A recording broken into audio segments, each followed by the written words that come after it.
I am here with Jon Hillis from Cabin, who is one of my favorite builders and thinkers in the ecosystem. Jon, you've been on the podcast a couple of times, so I'm very excited to have you back. Yeah, thank you for having me back. It is always a pleasure to have these conversations with you, Chase.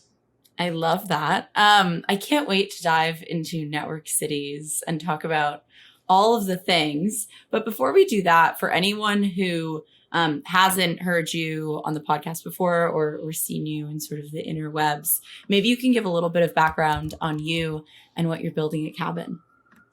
Sure. Yeah. So my name's Jon Hillis, and I'm working on Cabin. Cabin is building a network city, which is a global network of co-living neighborhoods that are out in nature, have high-speed internet, and allow our community of digital nomads and online creators to come together to co-live, create, and conserve.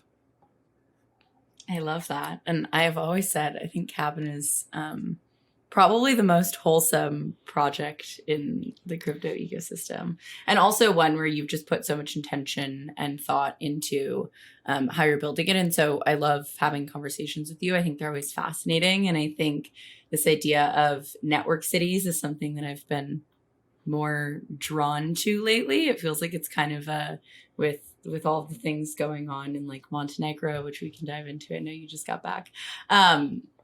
There's a lot going on in this realm. So I want to dive in to network cities, and Cabin also just did a very big sort of announcement and launch. So I want to get into all of that, but I guess like starting out, I would be curious how you would define a network city.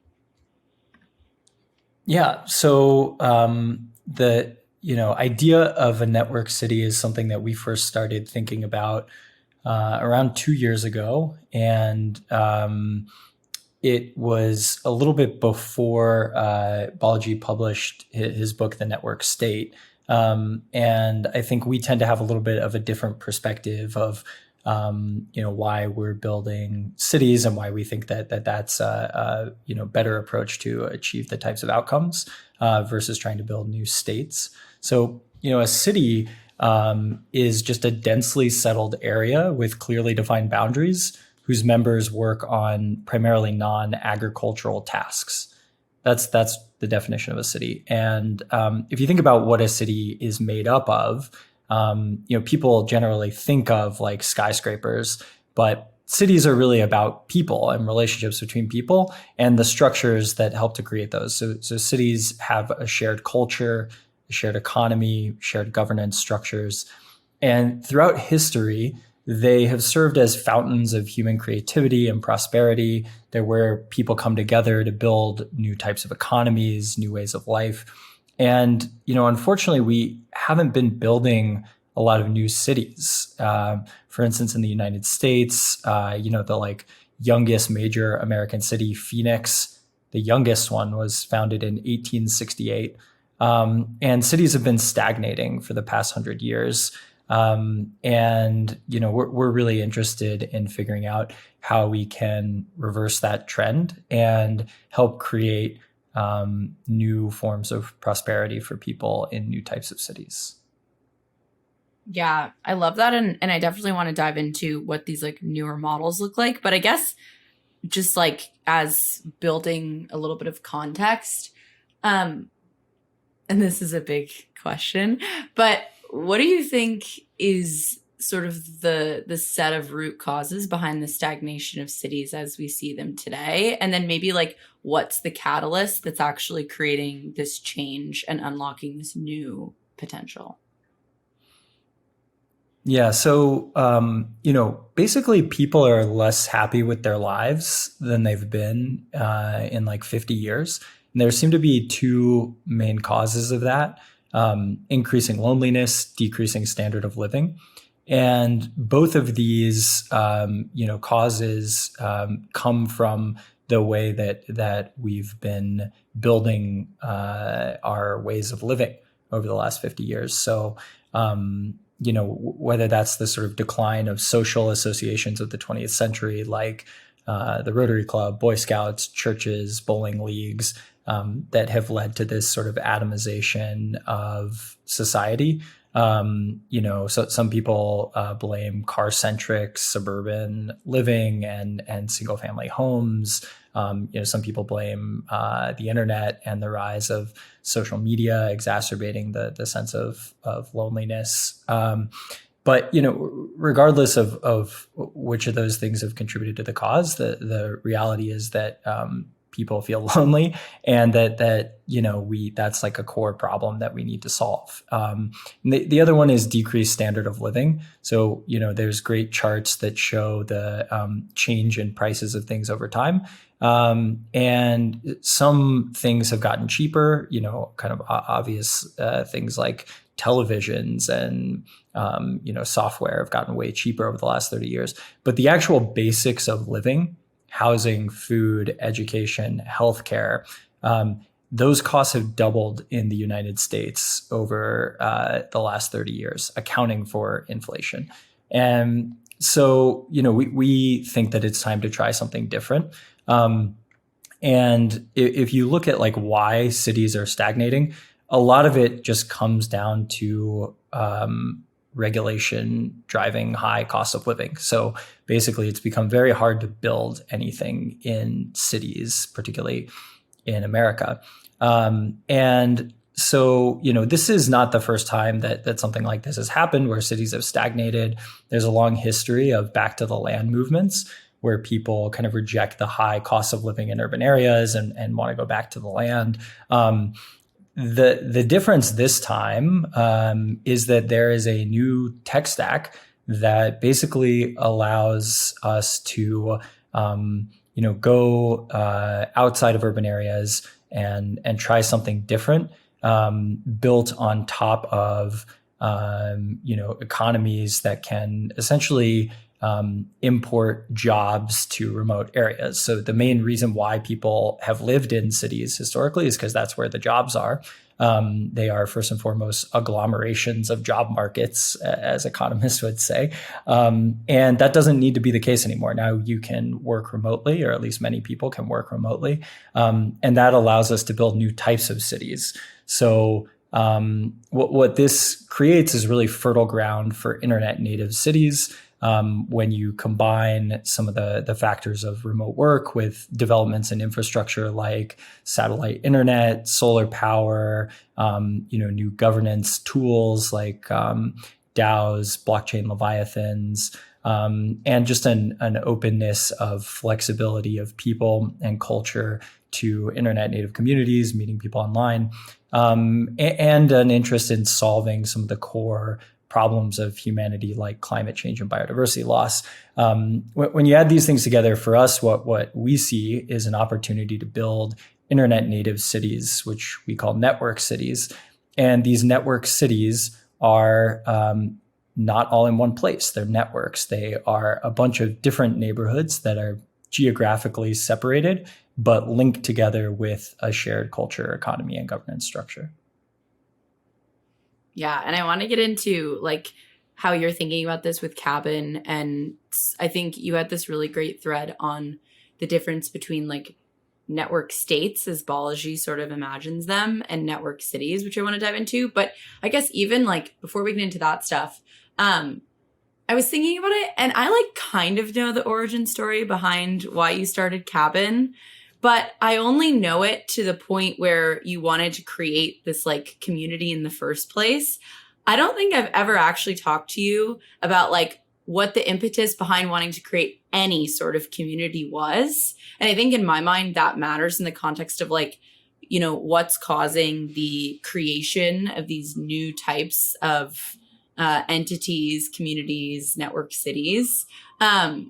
So can you share a little bit more on that? Like what was the actual impetus behind even wanting to create a space for anything, regardless of whether or not it turned into a DAO or whatever?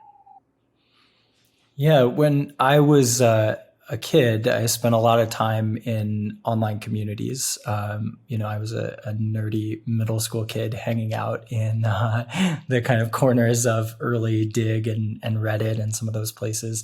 Then was very involved in the Boy Scouts, found a deep sense of community there. went to college and found this incredible community of people in a sort of small ex-urban residential living environment. And left college and did my first startup with some of my best friends from college was an online community that was sort of an early attempt at what might now be called token gating. This was 2014, so that wasn't really a thing that was actually feasible or that anyone wanted. And so I left to go to get experience at a real startup, and I went to Instacart and spent 6 years there, and ultimately was a director of product for shoppers at Instacart, and saw some of the ways that Web2 platforms were not kind of living up to the ideals that I hoped they would, in terms of community ownership and input into the product and the network that was getting built. So I got pretty burnt out, and my boss at the time, this wonderful product leader named David Hahn, literally just sat me down one day and said, like, you need to go sit on a beach for a month somewhere and like think about what you want to do with your life. I was like, no, I can't. There's all this stuff that needs to be done, all this work. He's like, no, literally, you're booking a ticket right now. And so I did. And I went to some remote islands off the southwestern coast of Thailand, and just sat on a beach and thought about what I wanted to do with my life. Did these exercises from the book Designing Your Life to create all these different 5-year plans. And what I really realized, as I reflected on it, was that the common thread that I'd been excited about and passionate about throughout my life was communities, and was these ways that people were getting together online and then in person. And that was something that led me down the path of saying, okay, I'm going to do this crazy thing where I just like leave my job at Instacart and go build a cabin in the woods and invite cool people from the internet out and sort of see what happens. And I also, in the meantime, started writing some science fiction about the ideas of, these like kind of network cities and how groups of people might start coming together to rebuild society. And pretty quickly realized that like I'm no Neil Stephenson. And while I like enjoyed writing science fiction, I was not like ready to write an incredible sci-fi novel. But I did realize that like, well, these cool people are coming out here, to the cabins, and like, maybe if I can't write about the future, I can at least like take a stab at building towards it. I love that line. Maybe if I can't write about the future, I can at least take a stab at building towards it. Yeah, I think that's fascinating. And I also think it's really kind of wild that you've been thinking about network cities for a while. And I think what's most interesting to me about Cabin is people talk a lot about, the idea of something like a network state, or what I would say is I think a lot of people actually want to build something closer to a network city in the way that you describe it. But I think the actual application of doing the damn thing and putting up the structures and having people come and stay there is a whole different ballgame. And so I kind of want to dive into this synthesis that you've been doing and thinking around like this difference between network states in what feels like a lot more theory, and then how you're actually thinking about this stuff in practice. And so you had this really incredible thread on like kind of like the five of the key differences between the way that biology thinks about network states and the way that you think about network cities. And so I would love to dive into each of those and unpack them a little bit. Yeah, thanks. I really appreciate that perspective, because I think that a lot of the discourse, I agree, about network states is very theoretical, and I think that was the trap I was falling into with my brief foray into science fiction writing as well. And it turns out that I think as anyone who's ever tried to like build any kind of startup will tell you, like you don't really know what you're doing until you get out and like try to do it and talk to users and iterate. And all of your like grand notions about what the thing is that you're doing kind of get thrown out the window. And when they hit the practical realities of trying to do the thing. And so I do think that that's been Cabin's really distinct advantage so far, is that we are, building things from the ground up as a community, learning a lot from that process, and building a culture as a result, around the practical realities of what we're learning. So that's definitely informed, some of our differences in how we think about these things. I want to add the disclaimer that I have a lot of respect for Balaji. I think like he is one of the people who is most willing and able to like make really bold predictions that often turn out to be right.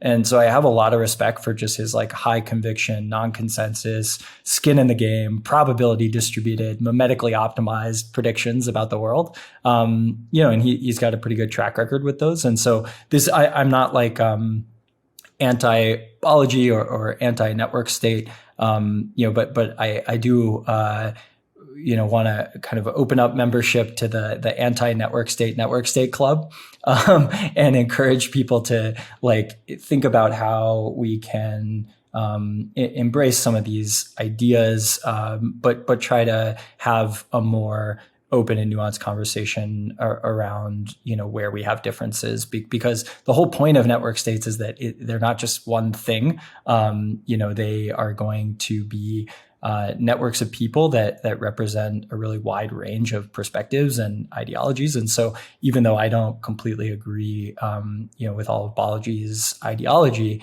I don't think that takes away from the fact that we can have a really good discourse about, these different types of networks. And in fact, that's sort of the whole point. Yeah, I feel like looking at the network state as like a concept and an idea that Balaji presents as like a starting point, almost as like something, I always like to frame things as like something to disagree with, not because it's inherently wrong, but because it gives us a benchmark to be like, okay, this is going to be a no for me on like this exact thing, but here's what I do find interesting and here's where I would iterate on this. So I also feel like a lot of the stuff isn't mutually exclusive necessarily. Like you could probably have tons of network cities like you described them and differently, and also tons of network states. Maybe there's some global politics stuff that might make that tricky, which we could get into at some point. Yeah. But yeah, I feel like a lot of Balaji's ideas should be seen more as a version of what's possible, as opposed to this like binary yes or no. This is actually what we're building or not. Yeah. So if I was going to try to, put a stake in the ground on like the difference between a network city and a network state, I think it's helpful to imagine a 2x2 matrix. So, on one axis, you have single locations versus networks of locations. And on the other axis, you have L1 territorial sovereignty versus, essentially like layer twos built on top of existing states. And so if you kind of put that 2x2 in your mind for a second, historically, most of the focus of like city and state building has been primarily focused around like a single location. Of course, 20th century nation states did a lot of like territorial expansion into other places, which obviously was like problematic in various ways. But historically, they sort of were built primarily around a single location. What I think is the interesting evolution here is starting to think about networks of locations and how the internet enables us to maintain communication and coordination networks that provide a lot of the sort of benefits that used to require co-location and now can be distributed in a bunch of different locations at the same time. And so that's like the key innovation, I think, at the root of both the idea of network states and network cities. But now if you go to the other axis and you think about, where they're different, I think the key difference is that network states are built on top of a kind of core idea that the end goal is territorial sovereignty. And I sometimes make the analogy here to like an L1 blockchain, like a layer one where, it's providing like root security. Root security is like, I think, a pretty good analogy for the monopoly on violence that is sort of at the root of the idea of a state. What I'm much more interested in, what I think we're more interested in at Cabin, is this idea that network cities are not, independent entities, but interdependent entities. They're the L2s of the world. They're built on top of existing state infrastructure, but they enable us to create new provision of public and club goods that enable people to build new ways of life without like getting into the whole issue of like trying to create some sort of monopoly on violence and like declare sovereignty, which I just don't think is that productive of a framework. Yeah, I think this is fascinating because, and I really like this like sort of matrix of thinking, and just to kind of summarize, because I know it can be hard to visualize these things. There's kind of like on one side, and I'll link your tweet, which has this matrix also in episode notes. So if anybody is like really struggling to visualize this. So on one side, you have this idea of like a single location versus like a sort of distributed set of locations. And you're calling out that the major innovation here in terms of network states and network cities is this ability to have distributed locations. You don't need to be in a single place. But then you're also calling out in terms of the differences between network states and network cities is this idea that whereas a network state sort of imposes this idea of like a layer one, as you're calling it, on sovereignty, where not only are they is the goal to be recognized by other nations, but when you do that, you also sort of have to start to have like this monopoly on violence in way of enforcing these different property rights and all of these things.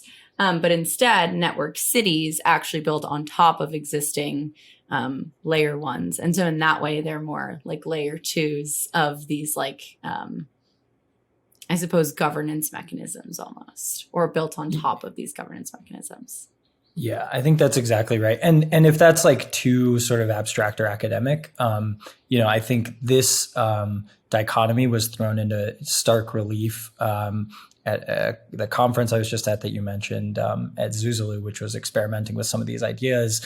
And, there were sort of 2 days of conference panels. The first focused on a lot of the last decade of city building attempts, which tend to be built around special economic zones and like this, what I see as this very like top down approach of like, let's go talk to the states and like get some form of partial sovereignty from them and then build communities. And I think there was, and then the second day, what was more about this other approach that I think is becoming much more common and I believe will be much more successful, which is like, okay, let's actually do that in the other order. like let's start with the community. Let's start with the people.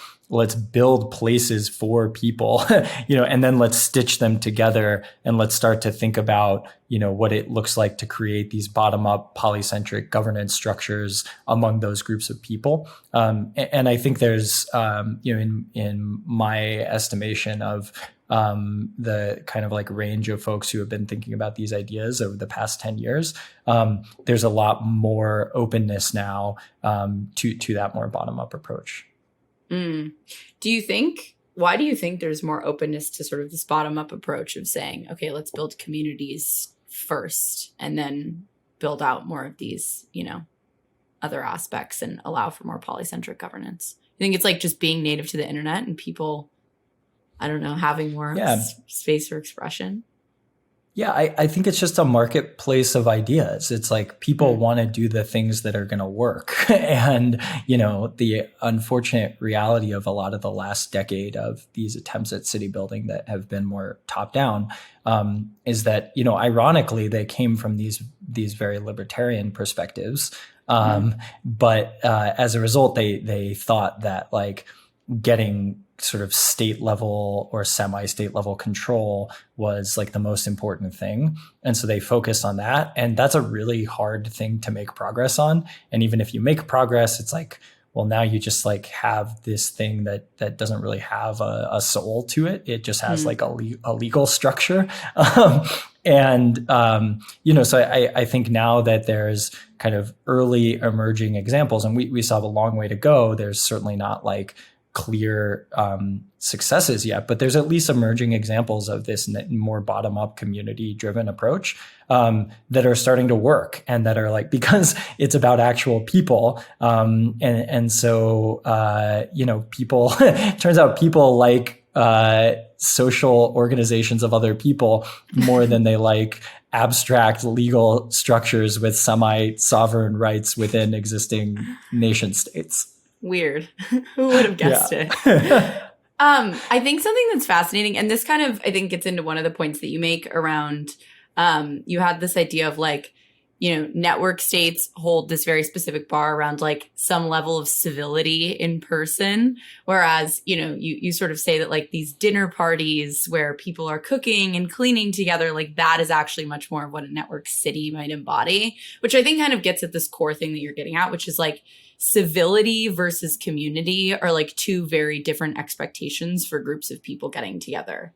And what it makes me think of when I think about a lot of this stuff in practice is some of the critique of network states. And I know, again, like I think for me, critique is not Balaji is wrong about X. It's like in practice, if we want to build a certain level of human-centric group, we need to be thinking about this in a different way, which is basically like people dropping their lives to like go and move to a whole new network state is tricky. And like when we think about what this means today, people are nomads. So like maybe people who are already nomadic and can work remotely, like might just decide to join a network city and like actually live somewhere. Like that's very feasible. But it makes me think like generations down the line, what does this look like? We're like, okay, let's say someone is born into a network city. What does that look like? We're like, I don't know. It feels like we're at this weird place of total independence in some ways, but also there's this element of like, we still have family and friends, and being geographically somewhere else still feels, I don't know, there's like a cognitive dissonance for me there. Yeah, it's a great question. Something we're certainly starting to think about a lot more at Cabin. So the kind of initial cohort of people who have been living with us at Cabin, unsurprisingly, are primarily digital nomad types in their 20s and 30s, because they're the ones who can most easily do that. They can most easily kind of pick up and move to a new spot. In fact, perhaps they've, in many cases, built their whole kind of lifestyle around doing that. And so they're an ideal fit as like early adopters. But if you're going to build a city, it can't just be a city of like 20 and 30 somethings. The whole point of a city is that they are these incredibly diverse places. And one of my heroes, Jane Jacobs, has written a lot about this, in her book, Death and Life of Great American Cities, as well as The Economy of Cities. She talks a lot about how, this diversity is kind of one of the key defining factors of cities. While I could do without perhaps some of the like incessant honking, I'm hearing a couple like car noises in the background on your end, and we don't have that problem out here. But what I think is great about cities is that you can walk outside and be surrounded by all different types of people. And so what we're really focused on is how do we continue to grow with the kind of cohort that we currently have at Cabin grow with our community into the next phase of life. Because I actually think that, there's this like classic truism that it takes a village to raise a kid. That is really true. And it's something we've kind of forgotten and gotten away from in the context of our very atomized suburban, single family home living style. And it turns out that, if you live in a community of people, it becomes much easier to raise kids. The kids are much more socialized, and you can sort of trade off parenting duties. And so that's like a type of family living that I really aspire to and am excited to do in the future. And I think that like that's a necessary component of building successful network cities. Mm. Do you think that, and I don't know, maybe this sounds like a weird question, but like when I think about the type of infrastructure that we have today for like the earliest version of what might become network cities, it definitely feels like there needs to be just like more shit in order for people to actually like build families. Yeah. Like, is that what you're thinking about when it comes? I mean, obviously you have stuff like schools and whatever, but you also have, like, to your point, even like diversity of people, because you can build a bunch of infrastructure, but you still need, people who are older, people who are, I don't know, you need like all these different things. And so do you think it's like an infrastructure thing? Do you think it's like a culture thing? How are you thinking about that? Some of both for sure. Jane Jacobs makes the case that at this sort of like core built environment is what creates that culture, and that you need to have lots of different types of housing in terms of price points, in terms of styles, to support a bunch of diversity of different living arrangements, which then attracts different types of people. So I think there's a lot of truth to that. Right now we're primarily our built environment is largely like traditional co-living, built around individuals coming together into these communities. I think over time we're going to need to see more kind of standalone family housing within the context of a larger village community. But I also think that there's a lot of tools that are making this much easier over time. So, the recent advancements in generative AI, I think are pointing pretty clearly towards a future where we can get back to a really effective one-room schoolhouse model for education, where, you can have a small village, you have maybe 20, 30 kids running around, which really doesn't take that many families. You're talking about maybe 10 to 20 families. And at that scale, you can have this really incredible educational environment where kids are being supported by the kids who are older than them. They're helping mentor the kids who are younger than them. They're getting a wider range of social emotional development than you get when you put 30 kids of the exact same age in a classroom every day. And at the same time, they can have really personalized, not only lesson plans, but AI tutors that are helping to answer their questions, while they can also still have sort of the one-room schoolhouse style teacher to help guide them through that educational process. Yeah. And then I guess like the interesting aspect too becomes, and of course this is all just like guessing, but I think to me, putting some of these like concrete ideas, or I guess pulling in concrete examples from these like more broad sort of sci-fi almost feeling ideas is helpful.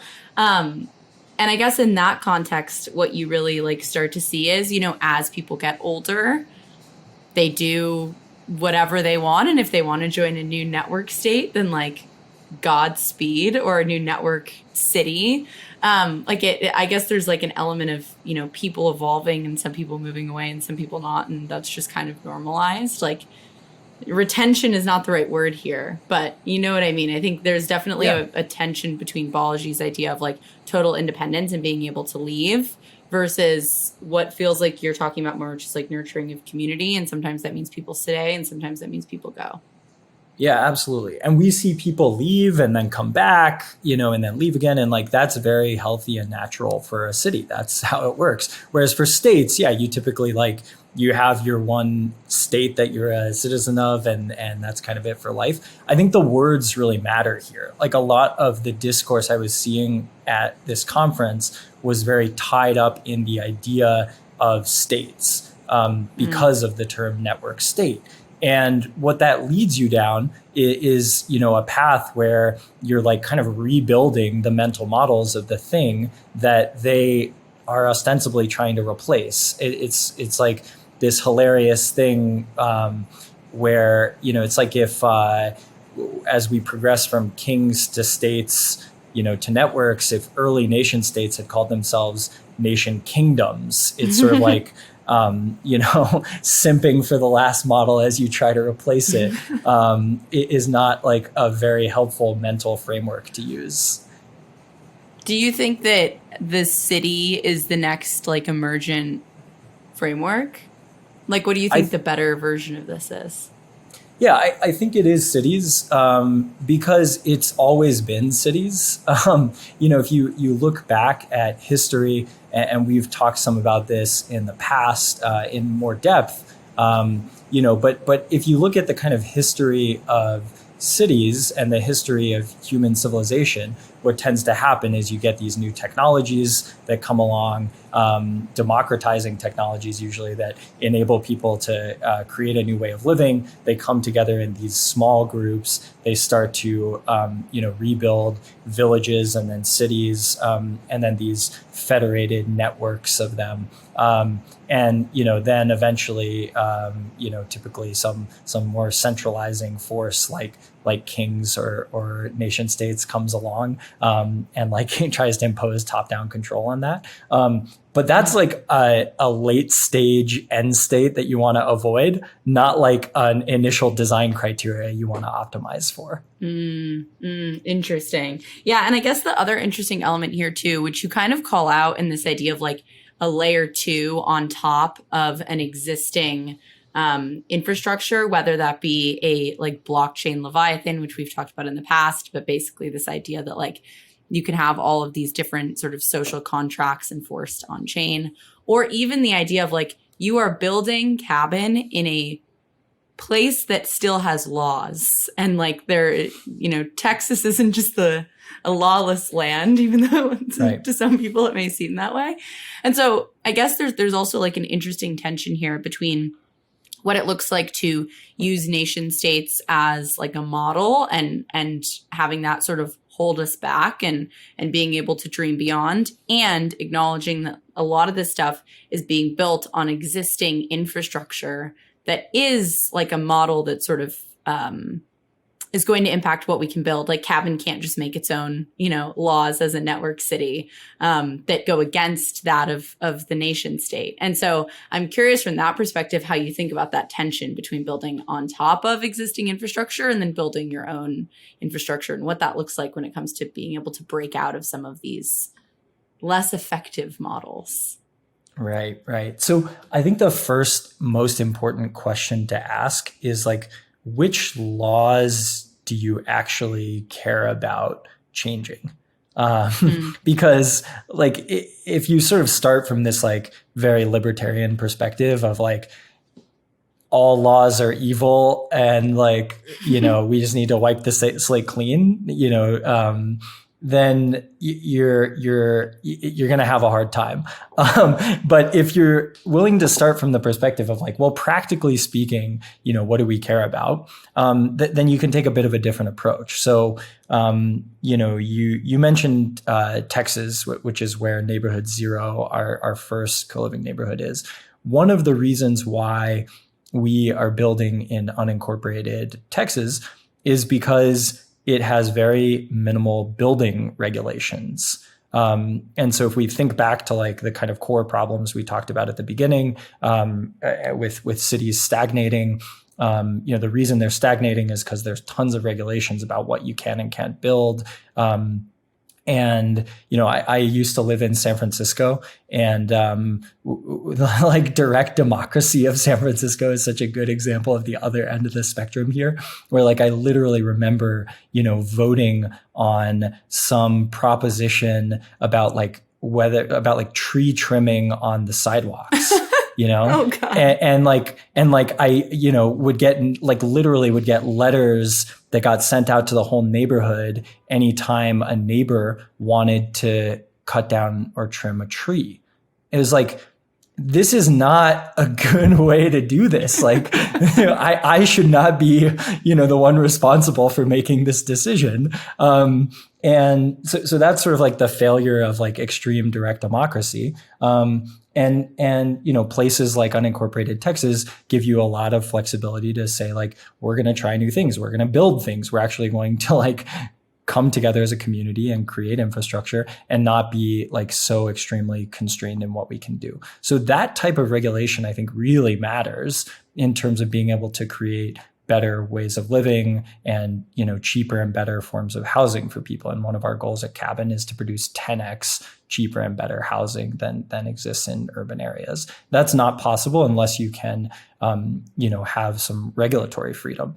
But we don't need to like have a monopoly on violence. There's no reason why, Cabin needs to like have to sort of take it to an extreme, like, tanks or nuclear weapons or something. That's just insane. And so, I think like there's a spot on the spectrum here where it makes a lot of sense to have some flexibility without going all the way. And I think that's exactly the difference between cities and states. Cities are organizations of people that have control over the local built environment and the day-to-day decisions that matter for people's lives. And states worry about like state security. And I think, the sort of last conversation we had about the evolution of leviathans from the kind of classic monopoly on violence of kings to the social contract of nation states kept a lot of that thinking around the need for sort of ultimate sovereignty of security. And I believe that with the evolution of blockchain leviathans, we can create new forms of bottom-up governance legitimacy that don't rely on those monopolies of violence. Yeah, I think like, and it's interesting too, because when you think about what it means to, for example, not have a ton of restrictions on what you can build in the area where neighborhood zero is, of course, my brain goes to like, yeah, Ethereum is an incredibly flexible layer of security where you can create any kind of social contract and encode it essentially using smart contracts. And that actually becomes very powerful in like the I guess digital and like governance side of this. It does make me wonder on this like monopoly on violence side, and I know this is a big topic, but when I think about what it means to build these like internet native and either network cities or network states, I do think about like these different layers where like what's digital and what the blockchain Leviathan can provide is really powerful, but also like, is there still going to be this need for, physical, what's the right word that I want to use? Basically, the threat of violence. And like, I'm very curious about the interplay between something like a network city and the state itself and what that actually looks like. Because like in an ideal world, my mind is like, okay, well, it would be fascinating if, different network cities had their own almost like ownership stake in the overall governance layer that is, if violence is like required, I guess, leveraging violence. Do you know what I mean? Like it makes me kind of want to rethink what it could look like to have ownership over these different layers. And maybe that doesn't really actually make a big difference, but there's something interesting there. Yeah, I think like practically speaking, I'd like to avoid dealing with violence as much as possible. Usually a good rule of thumb. Usually a good rule of thumb. I think we think about nonviolent communication and like, I think small groups of people inherently can like solve problems in more peaceful ways. And so practically speaking, I think like community-driven structures can provide a different form of problem solving. But there's also, I think, an important element here, which maybe ties to what you're talking about around de facto versus de jure legal enforcement. Like we're seeing a lot of this in the context of some of these ideas around like cities deciding to enforce or not enforce specific laws. And so like enforcement ends up being, I think, just as important in many circumstances as the written law itself. And so if we can create different enforcement mechanisms that are more peaceful, that rely on blockchain leviathans instead of relying on, like leviathans backed up by the force of guns, we can at least like show a different way. We can, have examples of a new form of legitimacy that is not built on being able to say, like, I have sovereignty over this land, but is built on being able to say, hey, look, anyone can go verify that we collectively and transparently made these decisions about how we want to govern ourselves. Yeah. I think that's really fascinating. And it also makes me think, when you do have these tighter knit communities that, or I suppose network cities that are based on this idea of like community over just low bar civility, like what changes, because the reality is like some people can act however they want in certain cities because frankly, like there aren't that many consequences. Like I think the thing about New York that everyone talks about is just like full anonymity. Like you'll walk on the streets and technically, tons of people in the city, but you're basically fully anonymous because there are so many people. Whereas I think when you have these tighter knit communities, your actions actually become potentially very different because the consequences are very social as opposed to just like the hard and fast rule of the law. Yeah. And I think that the civility, example you mentioned is such a good one. So it comes from, Balaji has this like very helpful long form, I think it's like 10 comma separated clauses that he uses to, define network state. And one of those is this in-person level of civility. And it's such a good example of this sort of like abstract idea of a network state versus the practical implementation of a network city. There's a great Richard Bartlett tweet, guy who has never hosted a dinner party. I should start a network state. I think there's a lot of truth to that. Like if you can't throw a dinner party and then even more importantly, collectively figure out how to clean up the dishes afterwards, then like you probably shouldn't be trying to create more complex governance structures than that. Like governance structures, I think need to be inherently bespoke and, like evolutionary structures from the community over time. And the best place to start is with dishes, because that's like the fundamental thing that, when you get people living together, like tends to bring up tension. So if you can't figure out how to do that, then like probably don't try anything else. Probably figure that one out first. Yeah. That's really funny. I also know that you just got back from Zuzulu, which is this, experiment. I don't know how you would describe it, but on that note, it seems like a lot of people who are very excited about the idea of exploring and experimenting with these like network city, network state type structures. I would imagine some of those people also would struggle with dishes and some would not. But I'm curious if there are any like key big surprises or takeaways for you coming back from that.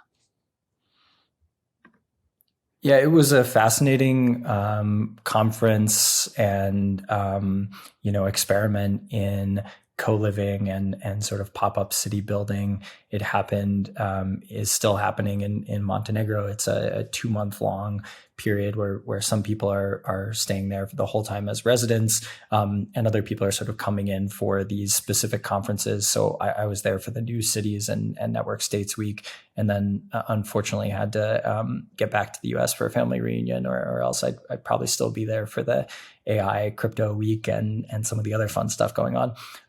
But it was, it was very cool to see a group of people experimenting with this stuff at that scale. As a couple hundred people.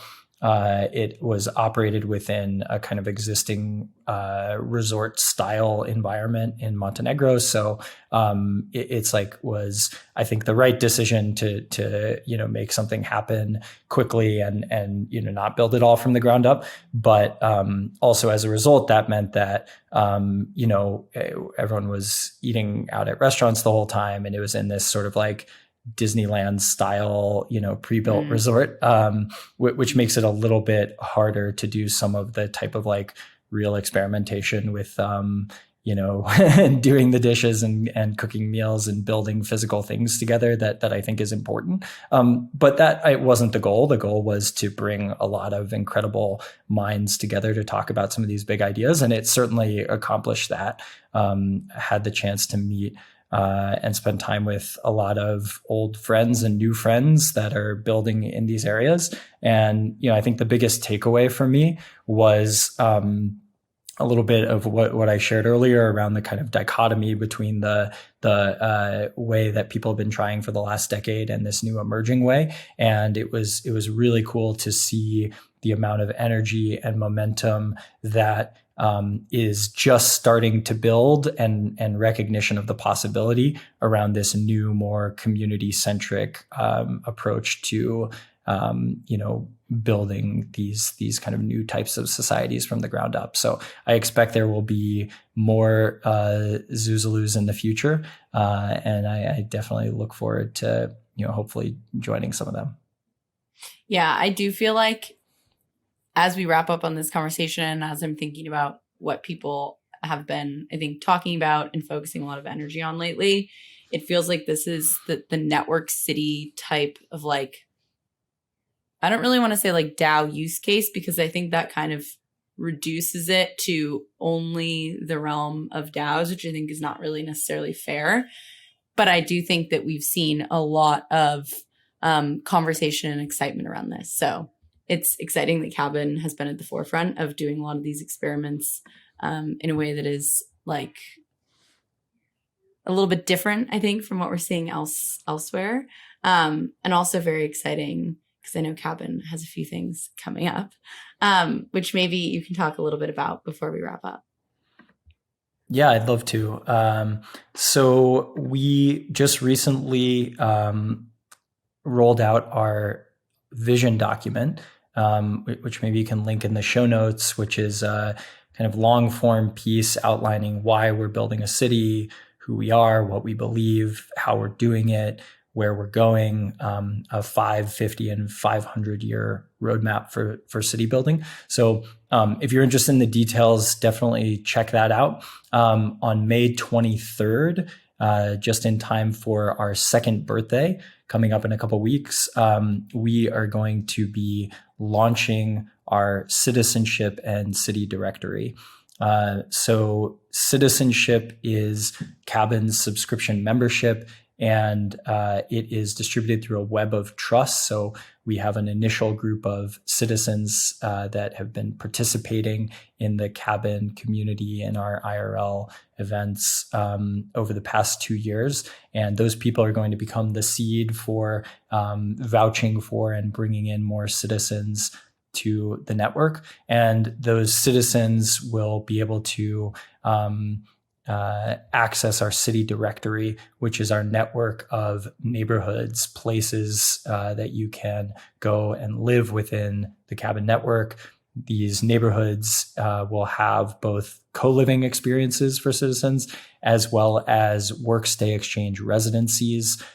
This has become a really important part of how we build cities. So as a cabin member, you can earn different roles and level up in those roles on your path to contributing to our city. These are roles like builders who come help build our physical environment, naturalists who help grow regenerative systems, gatherers who bring people together in community containers.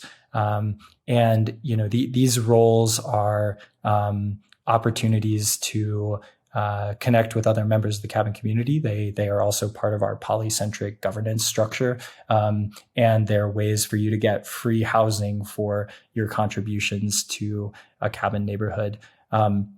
So we are rolling all of this out, as part of our census app in a couple weeks, and that will be our kind of comprehensive home for community sense making. Our network of neighborhoods, which is structured as a token curated registry managed by the DAO.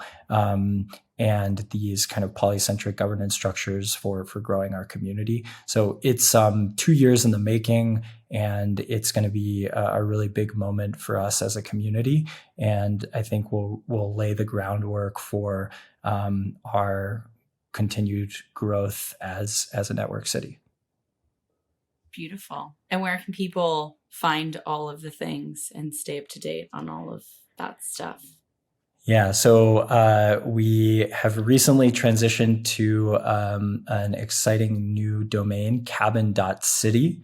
And we're going to be transitioning our socials to that as well. So check us out at cabin.city. And depending on when you're listening to this, if it's May 23rd or later, you will be able to access the full new app suite that I talked about and check out our neighborhoods and become a cabin citizen.